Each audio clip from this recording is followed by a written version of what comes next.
तो we are back boys और आज हम वापस आ गए एक स्टोरी टाइम वीडियो के साथ। यार अब जो है ना, मैंने जो ऑनलाइन क्लास वाली वीडियो थी ना, उसके फ़ौरन बाद जो है ना, एक ही दिन बाद मैंने जो है वो साइलेंट बांद्री पे दोबारा वीडियो बनानी थी।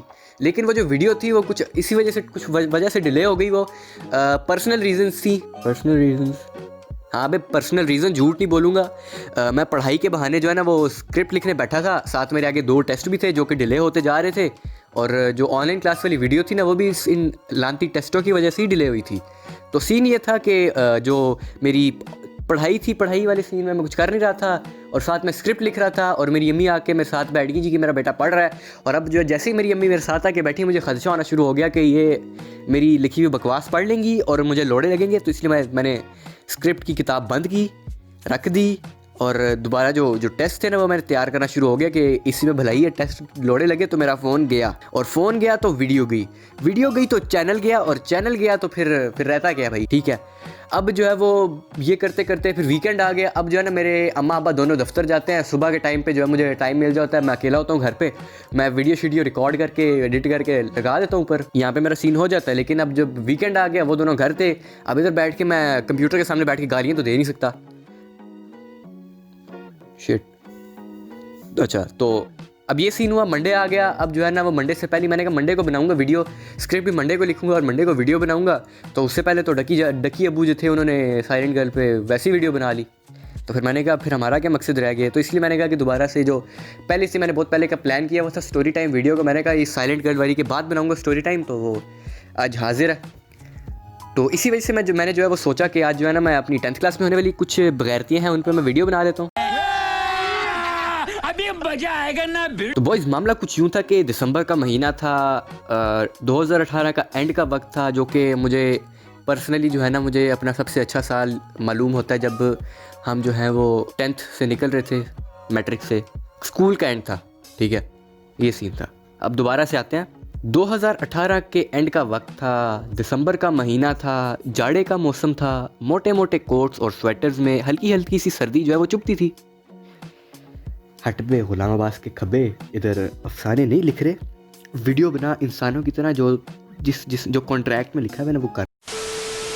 तो हाँ बॉयज़, मैं उस वक्त की बात कर रहा हूँ जब मैं मैट्रिक में हुआ करता था और पंपोश एकेडमी में हमारा कोचिंग का आखिरी साल था। और ये वो सीन से जब कोचिंग में हमारा आखिरी साल था और हम कोचिंग लिया करते थे। और मैंने दोबारा एक बात बोल दी है, मतलब ये वही बात है ना कि जो पंपोश वाले थे वो 10th तक ही पढ़ाते थे, उससे आगे नहीं।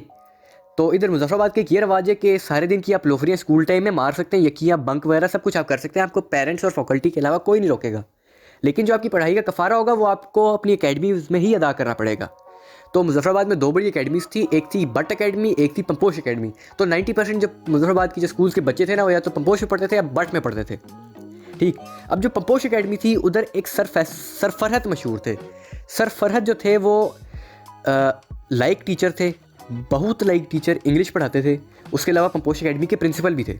और इनकी ख़ास बात ये थी कि अगर आप इनके सामने क्लास में कोई यकियाँ कर लें, क्योंकि हमारी जो पंपोश अकेडमी थी उधर कैमरे लगे होते थे हर क्लास में, तो उधर आप जो है ना अमूमन पकड़े जा सकते हैं अगर आप कोई यकियाँ करते हैं। तो जब आप उनके सामने कोई यकियाँ करेंगे तो वो आपको सर पे चपेड़े मारते मारते ले जाएंगे गेट तक, और जो है ना बीच में ये ज़रूर कहेंगे, चल तू मेरा पुत्र छुट्टी कर। मीम लगा, मैंने सही तरह से नहीं बोला, तू मेरा पुत्र छुट्टी कर चल। और फिर गेट से वापस जो है ना वो चपेड़े मारते मारते ले आएंगे। और टीचर जिस टीचर की आप क्लास में यकियाँ कर रहे होंगे उस टीचर को बांस का डंडा पकड़ा के कहेंगे चमड़ी उधेड़ दे इसकी। ये हो गया साल। अब आपस की बात यह कि जो पंपोश अकेडमी में जो है ना मेरा जो 4 साल स्टे था ना, मैं 2015 में आया था, 14 में आया था 2014 में, और 2018 तक मैं जो है ना वो पंपोश अकेडमी में रहा था। तो उस टाइम पे मुझे ना सरफर से कभी कोई तपा पड़ा था और ना ही कोई डंडा। वो अलग बात है कि बाकी टीचर्स ने, अकेडमी के सारे टीचर्स ने मुझे रख के मारी होंगी, लेकिन मुझे सरफरत ने कभी नहीं मारा। तो मेरा सरफरत के सामने ये मान था कि सरफरत ने मुझे कभी नहीं मारा, और यही मान जो है ना मेरा इस वीडियो में टूटने वाला था, मेरी फट के 4 हो गई थी। तो भाई ये 2018 की सर्दियाँ थी और पंपोश अकेडमी मेरा आखिरी साल था। और हमारी एक उर्दू की टीचर थी जो बगैर चेक किए टेस्ट जो है ना वो बगैर पढ़े चेक भी कर लेती थी, बगैर पढ़े टेस्ट चेक करके पकड़ा देती थी, जी आपके 10 में से 8 मार्क्स हैं, जाएँ। तो अब ये सीन था कि हमारे जो है ना 2 अल्टरनेटिंग सब्जेक्ट्स होते थे ना, 4 अल्टरनेटिंग सब्जेक्ट्स, उर्दू, इस्लामियात और पाक स्टडीज़, इंग्लिश। तो बाकी सब्जेक्ट्स जो है ना वो सारे पूरा हफ्ता चलते थे, सारे साइंसेस पूरा हफ्ता, और जो है वो 3-3 दिन जो है वो हमें दिए जाते थे। एक आर्ट्स के पेयर के और एक आर्ट्स के पेयर के 3-3 दिन होते थे। तो ये होता था कि 6 सब्जेक्ट्स के जो हम टेस्ट देते थे शुरू में, एकेडमी के स्टार्ट। उसके बाद फिर जब वो टेस्ट दे के हम फारिग होते थे तो जिन्होंने जो अभी क्लास ली होती थी वो आ जाते थे बाहर टेस्ट देने, हम जाके अंदर क्लास ले लेते थे। और जब हम क्लास ले लेते थे तो फिर एक टीचर आता था, वो जैसे दूसरा तीसरा चौथा पाँचवें से 6 सब्जेक्ट्स हुए, छुट्टी हुई, गए, एंड सीन बस।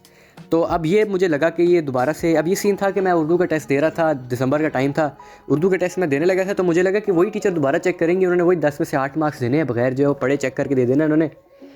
तो अब मुझे क्या पता था कि मेरे साथ क्या अनहोनी होने वाली है। तो एक शायरा की गज़ल थी, उसमें वो अपना दुख बयान कर रही थी, तो मुझे यकीन था कि जो मेरी ये टीचर है ये इन्होंने चेक करना है और इन्होंने सही से पढ़ना भी नहीं है और वैसे ही 10 में से 8 मार्क्स दे देना। तो मैंने लिख दिया शायरा इस वजह से दुखी है, तशरीह में लिख दिया ना कि शायरा इस वजह से दुखी है कि उनका जो है ना वो शोहर, उनका ख़सम भाग गया। लिटरली मैंने लिखा कि शायरा इस वजह से दुखी है कि उनका ख़सम उनको छोड़ के भाग गया। और मैं इतना चूतिया इंसान के तशरीह के मिड में लिख लेता या फिर एंड वाली साइड पे कहीं लिख लेता ताकि किसी को पता ना चलता, और मैं पागल पहली 2-3 लाइनें लिख के शुरू में लिख दी शायरा के ख़सम भाग गए हैं। तो अब इत्तेफाक से जिस टीचर की चेकिंग के भरोसे मैंने ये लाइन लिखी थी ना, वो टीचर उस दिन आई नहीं, और जिस टीचर ने चेक किया उसने पढ़ के वो टेस्ट सरफरत को भेज दिया। अब मैं क्लास में आराम से बैठा हुआ लड़कों को उंगलें कर रहा था, और इसीलिए मशहूर था कि मैं लड़कों को उंगलें करता हूँ। अब मुझे क्या पता था कि बड़ा तूफ़ान मेरा इंतज़ार कर रहा है। अब छुट्टी के करीब टाइम था, मैथ्स की क्लास हो रही थी, फ़रत साहब आए क्लास में, उन्होंने मुझे बाहर बुलाया, आराम से, कोई शोर नहीं मचाया। तो सरफरत कहते हैं कि ये क्या है? मैंने कहा क्या सर? सर कहते हैं ये देख। उन्होंने मुझे मेरा कारनामा दिखाया और उधर मेरी, और फिर मुझे कुछ ऐसे ख्याल आ रहे थे। अरे माँ चुदी पर ही। और फिर फरज साहब कहते हैं ओ किन सोचों में गुम है भाई, कहते तुझे पता भी है ख़सम का मतलब क्या होता है? और मैं जो है फ़ौरन मासूम हो गया। मैं कहता हूँ सर यस सर, ख़सम का मतलब हस्बैंड होता है। सर कहते हैं फिर ये बकवास लिखने की वजह क्या हुई थी? उधर मेरे तोते उड़ गए कि जी अब फरज साहब के सामने जो मेरा रिकॉर्ड था वो गया तेल लेने। जो 4 साल से मैं तशरीफ़ और शरीफ बना बैठा था, तशरीफ़ को शरीफ रख के शरीफ बना बैठा था मैं कि फ़रज साहब से एक भी चपेट ना पड़े, उस जस्तजू में था मैं। अब वो तो जो है वो आखिरी साल में तेल होने वाली है। लेकिन शुक्र है कि सर फ़रत ने मुझे कुछ नहीं, बिल्कुल नहीं मारा। तो अब जो है मैं उस वक्त मैं झूठ बोलने में एक्सपर्ट हुआ करता था, बहाने में आराम से बना लेता। तो मैंने फ़ौरन सर फ़रत से कहा कि सर मैंने ये फ़ारसी का लफ्ज़ लिखना था ख़स्म दिल, तो इधर ख़स्म दिल मैंने लिखना था तो जल्दी में दिल रह गया, दिल वाला लफ्ज़ ही नहीं लिखा मैंने। तो सर भी कहते हैं मरना है क्या भोसड़ी के? तो सर कहते हैं और जाहिल इंसान किसी के ख्यालात उसको कैसे छोड़ के भाग सकते हैं? तो फिर मैंने सर को बताया कि सर मैंने लिखना था कि साथ छोड़ गए हैं, भागे नहीं, साथ छोड़ गए हैं, ख्यालात साथ छोड़ गए हैं। तो जल्दी में मैंने जब लिखा तो टेस्ट का टाइम ख़त्म हो रहा था, तो मैंने लिख दिया जी सर छोड़ के भाग गए हैं। तो अब सर भी अंदर अंदर हंसना शुरू हो गए जी, कि क्योंकि उनके मुंह पे साफ नज़र आ रहा था कि उनको पता है कि ये चूतिया बकवास कर रहा है और चुस्से मार रहा है हरामी। अब सर ने मुझे वापस भेज दिया, हंसते हंसते खुद जो अपने ऑफिस में चले गए।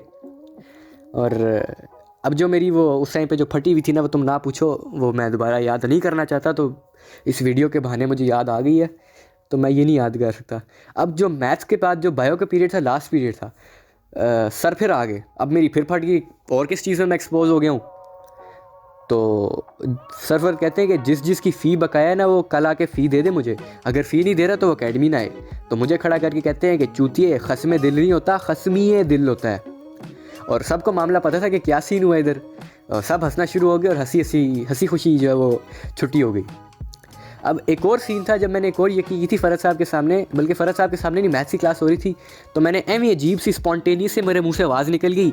और सीन ये हुआ कि आवाज़ थी वो स्पॉन्टेनियस थी, मुझे नहीं पता मैंने आवाज़ निकाल दी है। सर कहते हैं तू खड़ा हो जा। अब मेरी फट गई, मैं सर कहते हैं, मुझे लगा सर मुझे कहने खड़ा हो जा। सर मेरे साथ वाले कहते हैं तू खड़ा हो जा, तू बाहर निकल, तू जो है ना, तू क्लास में बिल्कुल भी तू सीरियस रहते ही नहीं है। और इत्तेफाकन जो वो लड़का जो था ना, वो वैसे भी सीरियस नहीं रहता था। तो अब जो है वो सर ने कहा तू निकल, तू बाहर निकल। इतने में सरफरत आ गए। तो सर कहते हैं किसने आवाज़ निकाली है? तो अब मैंने जो है वो गवाही दी कि नहीं सर इसने आवाज़ नहीं निकाली, लेकिन वो चूतिया हरामी की थी जान का, मेरी इतनी जो है वो प्रेशियस गवाही जो है ना उसने ज़ाया कर दी। कहता है सर मैंने गाली निकाली है, आवाज़ निकाली है। अब ये वाला सीन जो है ना, ये बड़ा लंबा सीन है, बल्कि लंबा तो नहीं है, छोड़ो, तुम लोगों को मैं बाद में बताऊँगा इस सीन को। और एक और मैं बताऊँगा जिसमें मैं जो है ना, मुझे 72 डंडे पड़े थे एक मैम से।